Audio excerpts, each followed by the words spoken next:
আসসালামু আলাইকুম, গ্রামীণ ফোন থেকে নাবিল বলছি। আপনি কিভাবে সহযোগিতা করতে পারেন?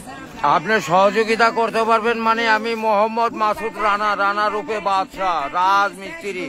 আমি নরসিংদী থাকি। আমার টাকা তোলার সাথে সাথে আপনি কাটালেন, আর আপনাকে আমি বাকি পাওনা তুলে দিয়ে তারপরে আমি ব্যালেন্স করে কথা বলি, আমার মায়ের সঙ্গে কথা বলি। কেন টাকা পাই না আমি? এর কারণ কি?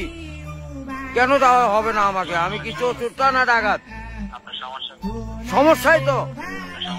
Any problem don't disturb, okay understand. আপনি যখন লোন লাগবে তখন লোন দিবেন এই নাম্বারে।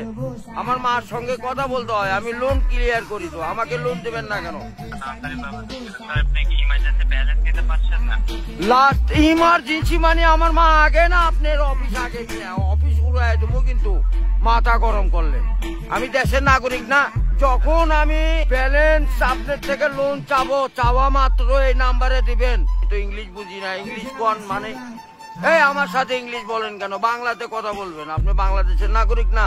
আর এই বলতো করে এই মোবাইলে টাকা ভরতে আপনার সঙ্গে কথা বলার জন্য ইংলিশ বলবেন না আমার সাথে। মোহাম্মদ মাসুদ রানা ওরফে বাদশাহ, নাম মনে রাখেন। ভোটার আইডেন্টি কার্ডে যায় বলেন আমি কে।